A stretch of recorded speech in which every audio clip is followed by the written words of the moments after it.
This laptop has fantastic build quality, upgrade opportunity with 3 M.2 slots, Thunderbolt 5, incredible performance, and it's well priced for the build quality of this laptop. Aluminum top cover, bottom cover, and a nice plastic keyboard deck. And it's one of the heavier laptops, which makes it very sturdy. Now, if you've been watching my channel for a while, you know that I've been working on replacing my desktop PC with a laptop. And this is officially the laptop I am going to be using to run my full desktop studio, as well as my on-the-go work with clients.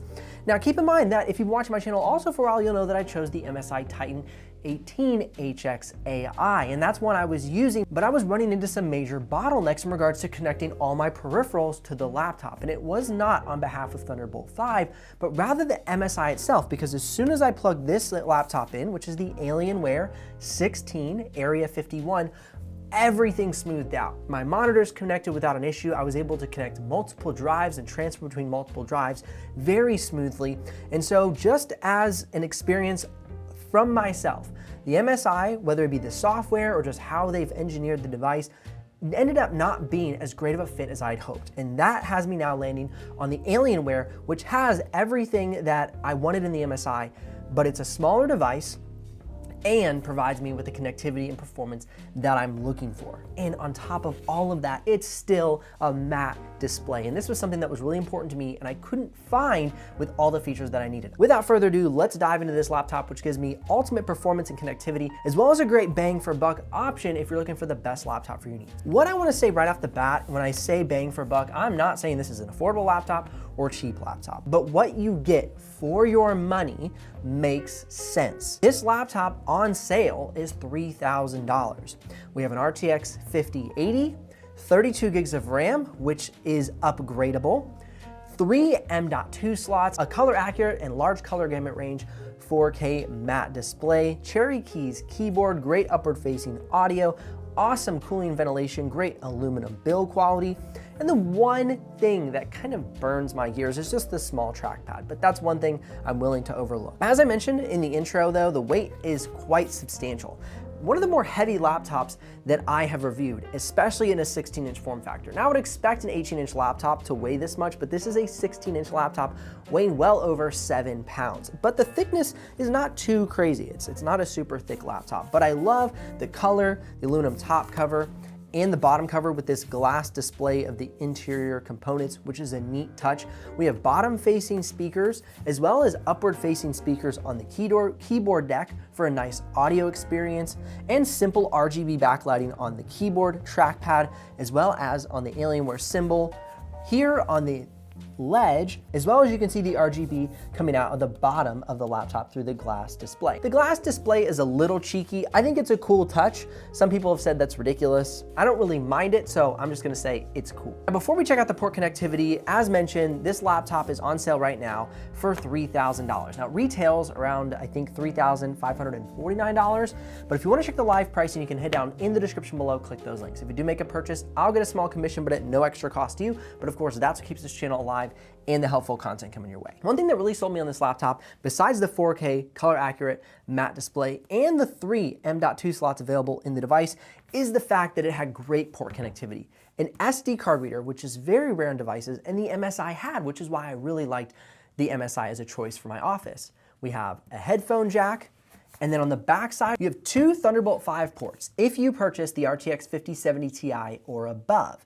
And if you are RTX 5070 or below, it's 2 Thunderbolt 4 ports. This is the RTX 5080, so we have 2 Thunderbolt 5 ports. Power adapter, HDMI, and 3 USB Type-A's. Now the one killjoy on this is no direct network port. I have a Thunderbolt 5 dock where my network port plugs in, so when I plug in the Thunderbolt 5 cable into the laptop, then I have access to that network port. So that's one area where it feels a little bit wanton for those of you who want to have a direct access port, but you'll have to get a dock to be able to do that and bring it in. But overall, fantastic. And then there's no ports on the right side panel of the Alienware 16 Area 51. Does it have the perfect ports? Nearly. Let's go ahead and flip the laptop over, and we're going to pull off the bottom cover with some B-roll footage and talk about the upgrade path. Again, 3 M.2 slots available, 2 RAM slots. So nice upgrade path for this laptop. And while we have the bottom cover off, you can see the nice large thermal chamber. It's not just heat pipes, you have a thermal chamber in the device. And we're gonna see how well this laptop cools with that thermal chamber. Now I ran it multiple modes for this device. And for high performance mode, we had 61 decibels of fan noise at 68 to 78 degrees Celsius. Now, how we're getting these benchmark results is we're putting a 4K clip into Premiere Pro and then exporting out full quality 4K settings, and then that provides us with the heat and fan noise.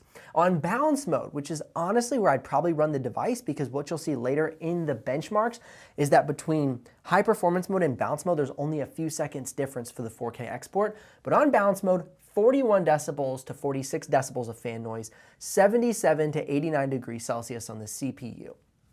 Really good. And then as we move down to quiet mode, it didn't quiet down the fan noise as much as I would hoped. So from balance mode all the way down to battery mode, like quiet mode on battery power only, unplugging from the charger, we see almost the same fan noise. 46 to 47 decibels of fan noise. For battery power only quiet mode, 47 to 52 decibels of fan noise. So honestly, I would say that's my one complaint, is I wish going from balance mode to quiet mode would throttle a little bit more if I wanna maybe have a slower export time, but I wanna have those fans nice and quiet because maybe I'm recording while exporting, or I'm trying to live stream while exporting, whatever it might be. I wish there was a little bit more control on the fan noise. Now, looking at the assembly of the laptop, something I always like to look at, it's really well assembled. Nice, rounded, soft edges. Everything is assembled very nicely. It has a very fluid design, very alien-like, futuristic. It really stands out to be a uniquely designed laptop. I think they did a great job. Now, you can see we do have speakers on the bottom as well as on the top of the laptop. Here's an audio sample so you can hear for yourself what they sound like.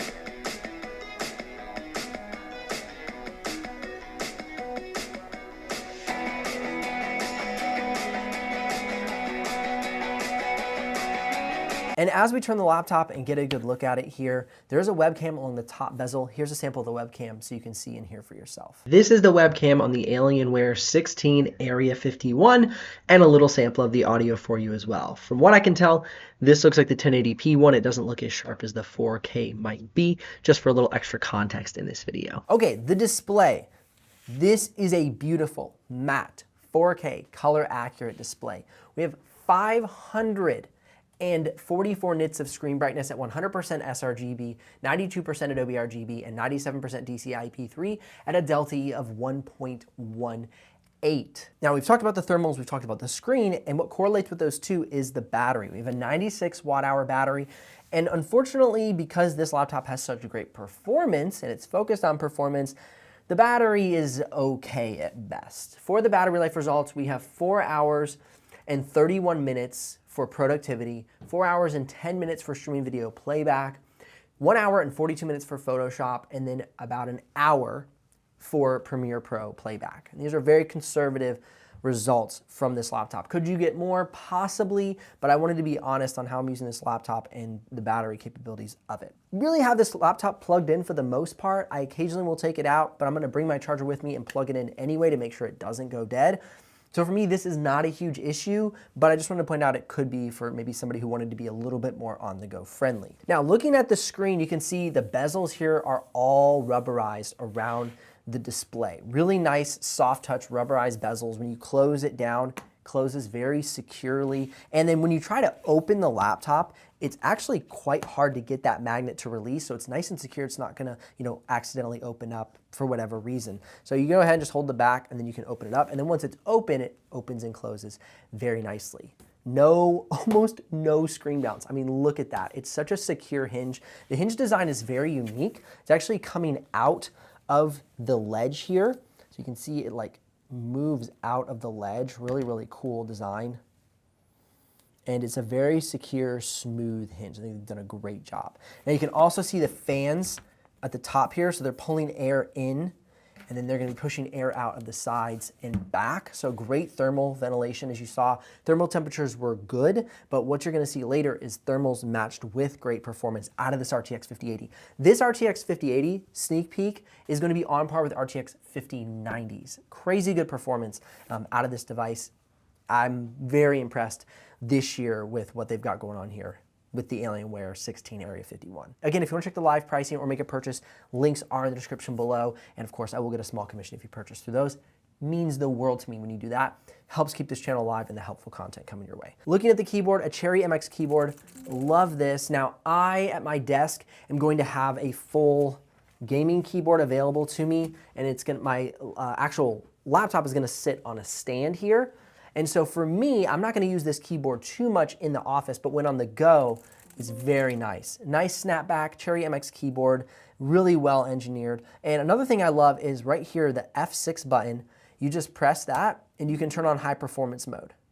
And it'll fire up those fans really quick and you'll have the most performance possible out of this device. Now, another thing I like, some brands are different in this. You know how sometimes you have to press the function button and then you press your, brightness, etc. For this one, you just press the button and you can turn up, turn down your brightness. You can turn off the keyboard backlighting, turn it on, and you can of course have your volume button right here. So I love that you don't have to press the function button to activate the function keys. However, if you program, say F4, F5, F7 into something, then you would press the function button and hit that key. But at first, those keys are just available to you. I think that's a nice touch.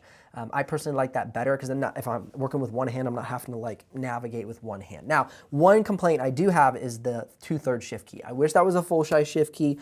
The nice big arrow keys are nice, but as somebody who types and wants to not miss that shift key, I wish that was large. So I'm gonna have to get used to that. It's really weird. We have this massive co-pilot button, but then we have this small shift key. I feel like we could have restructured things to keep that full-size shift key and, I don't know, just not have the massive co-pilot button that I'll never use. Trackpad is cool, nice backlit trackpad. It's a little small for my taste, but it is a nice confident click. It works very well, manual click trackpad. Here's a sample of me using both the keyboard and trackpad so you can hear for yourself what they sound like.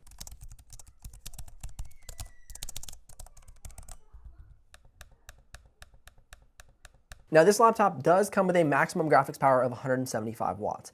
And you're gonna see that it's really gonna stand out in the 3D modeling benchmarks coming up in just a moment. The first benchmarks we're gonna dive into are the simulated benchmarks. Looking at Geekbench single core and multi-core, you can see that this laptop really stands out. And then we move on to Cinebench 2024, single core and multi-core, and you can see it's still holding top spots on the chart. Now keep in mind, this is the Intel Core Ultra 9 275HX with the RTX 5080 and 32 gigs of RAM. So it isn't even the 285HX, and it isn't even the RTX 5090. So keep that in mind when you're looking at these benchmark charts. Next up on the lineup is going to be the Photoshop benchmark. You can see pulling in second place right under the Aorus Master with 8,905 on the Photoshop benchmark. This is going to be a great laptop for Photoshop, and if you were to upgrade this to 64 gigs of RAM, you would get even more performance inside of Photoshop. You're going to have smooth cruising in Photoshop. You're going to have really nice multitasking capabilities. Say you're working in both Premiere Pro and Photoshop.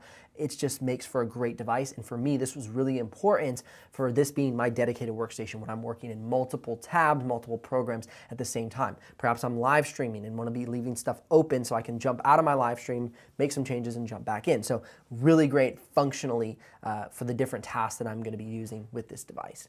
Now next up, like I said, that 3D modeling benchmark, Autodesk 3ds Max. You can see that the Alienware is only 30 points behind the RTX 5090 equipped SCAR 18 and HP Omen Max 16. Absolutely crazy performance out of this device.